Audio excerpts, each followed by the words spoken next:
Covalent bond, or bond, is a sharing or overlap of electrons between two atoms, the most basic units of matter. As we all know, life is one of, if not the most complicated topics in all of science. The basics of life, however, you have the simple element known as carbon. Carbon is the sixth element of more than 100 elements in the periodic table. But carbon is much more than just a number on the periodic table. Carbon is actually the building block for all life, and for a good reason. Carbon has 4 valence electrons. 1, 2, 3, 4. That is, 4 electrons in its outer shell. This allows the carbon to form up to 4 covalent bonds with other atoms. And beginning with a single bond, carbon can form single or double bonds in thousands of different ways, and consequently is able to construct living organisms by bonding in such unique ways an infinite number of times. A carbon atom is hardly ever just a carbon atom. More often than not, a carbon atom will form a bond with at least one other atom.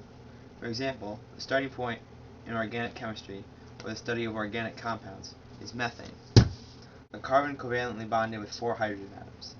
This is more commonly known, however, as a hydrocarbon. The study of how carbon bonds with different elements and the structures it forms is the basis for organic chemistry.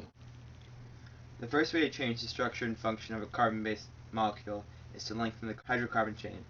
That is, add another carbon to which more hydrogen atoms can bond to. With the addition of a single carbon, methane becomes ethane, an entirely different compound. And if you go one step further, ethane becomes propane, with the addition of a third carbon atom and 3 hydrogen atoms. Along with adding carbon atoms to a hydrocarbon chain in a linear fashion, carbon atoms can also be branched off of existing carbon chains. So what was once propane now becomes methylpropane, as it has a methane molecule branched off of a propane molecule. The next way to change a carbon-based molecule is by changing the bond type involved in the hydrocarbon chain. By making a single covalent bond in ethane a double covalent bond, you suddenly reposition the 2 electrons that were once used to bond with 200 hydrogen atoms, and again create an entirely different compound than before. Ethene. Another effect that a change of bonding can have on a molecule is seen in the addition of a double bond in a phospholipid. By adding a double bond to the hydrocarbon chain of a phospholipid, you suddenly change the structure of the chain by adding a kink in the chain, as you can see here. This kink can play a vital role in cellular life, as it prevents phospholipids in the cell membrane from packing together too tightly, and thereby restricting the intake and outtake of necessary nutrients to the cell.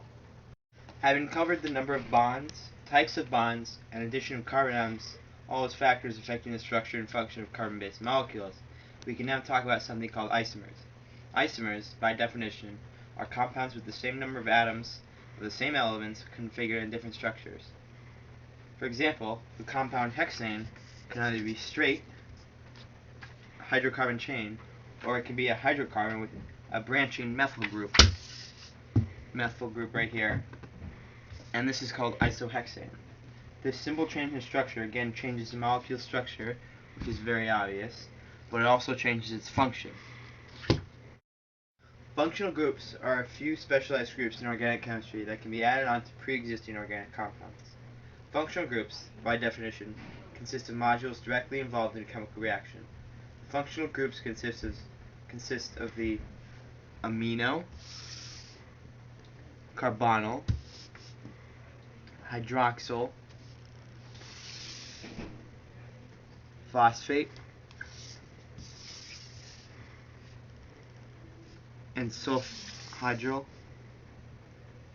and carboxyl groups. The addition of these functional groups onto a compound again changes the compound structure and function.